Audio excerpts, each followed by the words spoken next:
આપણે મોરબી માળિયા વિસ્તારમાં છેલ્લા 4 દિવસ થયા મચ્છુ નદીમાં ઉપરવાસથી પાણી આવવાને કારણે મચ્છુ 1માં આવેલું પાણી મચ્છુ 2માં, એમાંથી મચ્છુ 3માં પાણી છોડવાથી કાંઠાના વિસ્તાર જે આવે એ પછી માળિયા તાલુકાના ગામડા એ જમણી બાજુના જોઈએ તો ફતેપર, વીરવદરકા, ડાબી બાજુના જોઈએ તો મેઘપર, ધરમનગર, નવાગામ અને રાશનપર અને હરિપર. જો મોરબી શહેરની વાત કરીએ તો જે જૂનું સ્મશાન છે લીલાપર રોડ ઉપરનું, ત્યાં અને બોરીચાવાસ અને રબારીવાસ ત્યાં પાણી ફરી વળ્યા છે. અને આજે મેં આ જે પાણી ફરી વળ્યા એને કારણે જે નુકસાની થઈ છે તેની જાત માહિતી મેળવવા માટે મેં જિલ્લા પંચાયતના સભ્યશ્રી, તાલુકા પંચાયતના સભ્યશ્રીઓ, અમારા પક્ષના આગેવાનોને સાથે રાખીને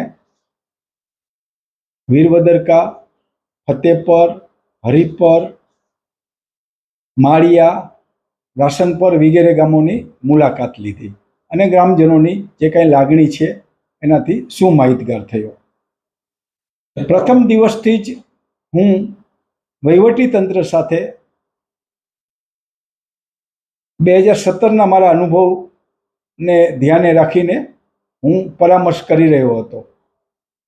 અત્યારે સ્વાભાવિક અતિવૃષ્ટિ કે ફ્લડની જે પરિસ્થિતિ ઊભી થાય એમાં સૌથી વધુ નુકસાની જે છે એ કાંઠા વિસ્તારના ગામો, ખેતીની જમીન અને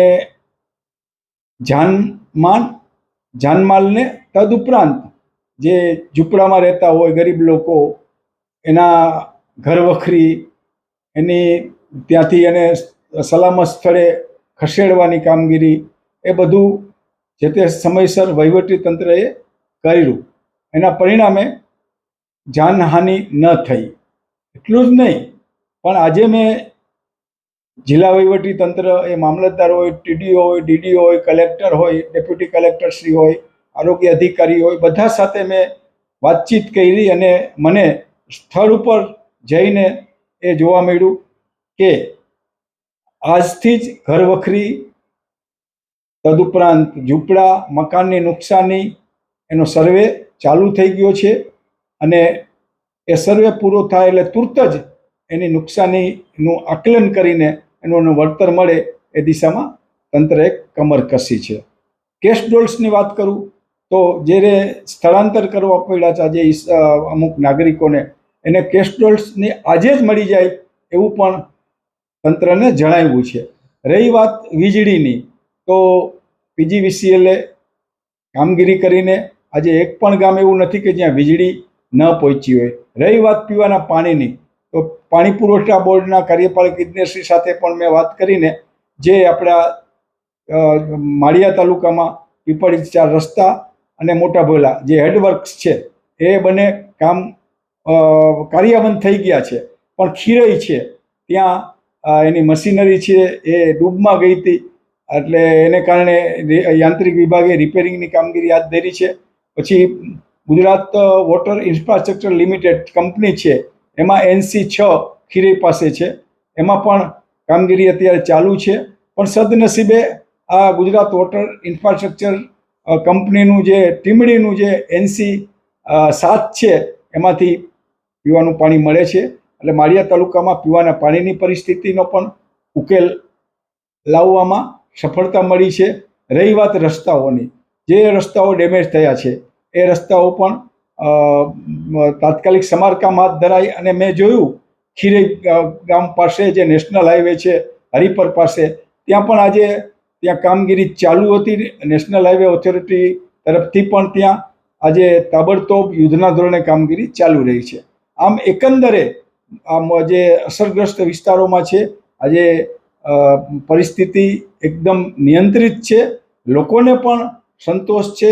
હા, ખેડૂતોને સ્વાભાવિક એની જે જમીન છે એ ધોવાઈ ગઈ છે અને ખેડૂતોને જીવ કરતાં જીવાય વાલી હોય એટલે એનું સર્વેક્ષણ તાત્કાલિક હાથ ધરાય અને એને સુનિશ્ચિત માપદંડ મુજબ એને એનું વળતર મળે એ દિશામાં પણ કાર્યવાહીને એ રીતે વેગ આપી રહ્યા છીએ. સામાન્ય રીતે પરિસ્થિતિ થાળે પડ્યા પછી આપણને રોગચાળાની ભીતિ હોય છે, એટલે એના પણ આગોતરા પગલાં સરકાર લઈ રહી છે. જિલ્લા આરોગ્ય અધિકારી સાથે વાત કરી છે. મને પણ મારા પ્રવાસ દરમિયાન ડૉક્ટરો ફિલ્ડ ઉપર જ્યાં ઉકરડા છે, ગંદકી છે, ત્યાં ચૂનાનો છંટકાવ થઈ રહ્યો છે અને પીવાનું પાણી પણ ક્લોરિનેશન થાય એવું પણ પગલાં મેં જે ગામડાઓમાં જ ગયો ત્યાં જોવા મળ્યા છે. આમ એકંદરે સ્વચ્છતા અને જાહેર આરોગ્ય ન જોખમાય અને સ્વચ્છતા જળવાઈ રહે એ દિશામાં પણ તંત્રએ કામગીરી યુદ્ધના ધોરણે ચાલુ કરી દીધી છે.